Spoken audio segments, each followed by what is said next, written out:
തദ്ദേശ തെരഞ്ഞെടുപ്പുകൾ അടുത്തതോടെ കൊച്ചി കോർപ്പറേഷന് കീഴിലെ വോട്ടർ പട്ടിക വിവാദത്തിൽ ആരോപണ പ്രത്യാരോപണങ്ങളുമായി LDF-ഉം UDF-ഉം 6557 ഇരട്ട വോട്ടുകളുണ്ടെന്ന് ചൂണ്ടിക്കാട്ടി DCC president Muhammad Shiyas election കമ്മീഷന് പരാതി നൽകി. BJP-യും കോൺഗ്രസും വോട്ടർ പട്ടികയിൽ വ്യാപക ക്രമക്കേട് നടത്തുന്നുവെന്നും വിഷയം മുൻപ് തന്നെ CPIM ഉന്നയിച്ചതാണെന്നും ജില്ലാ സെക്രട്ടറി S. സതീഷ് പ്രതികരിച്ചു.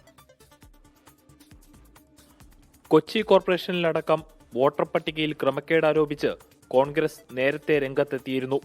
ഇപ്പോൾ വ്യക്തമായ കണക്കുകളോടെ ജില്ലാ കളക്ടർക്കും തെരഞ്ഞെടുപ്പ് കമ്മീഷനും പരാതി നൽകിയിരിക്കുകയാണ് എറണാകുളം DCC.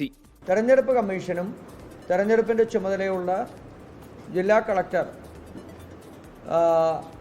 ഉൾപ്പെടെയുള്ള ആളുകൾ അതിനെക്കുറിച്ച് അന്വേഷണം നടത്തി സത്യസന്ധവും സുതാര്യവുമായ തെരഞ്ഞെടുപ്പ് നടത്തണമെന്നുള്ളതാണ് കോൺഗ്രസിന്റെ ആവശ്യം.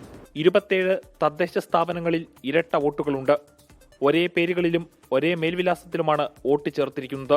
CPIM-നും ഇടതുപക്ഷത്തിനും നേരെയുള്ള കോൺഗ്രസ് ആരോപണങ്ങൾ തള്ളുകയാണ് ജില്ലാ സെക്രട്ടറി S. സതീഷ്. BJP-യും കോൺഗ്രസും വ്യാപകമായി വ്യാജ വോട്ട് ചേർക്കുന്നുണ്ട്.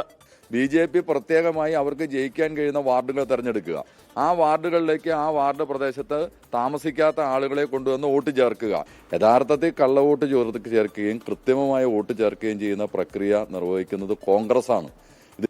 CPIM-ൽ പഴിചാരാനുള്ള കോൺഗ്രസ് നേതൃത്വത്തിന്റെ നടപടി കഴിഞ്ഞ തവണ കോർപ്പറേഷൻ കൈവിട്ടു പോയതുകൊണ്ട് എന്ന് CPM.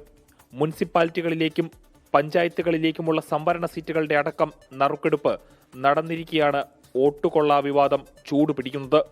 24 കൊച്ചി.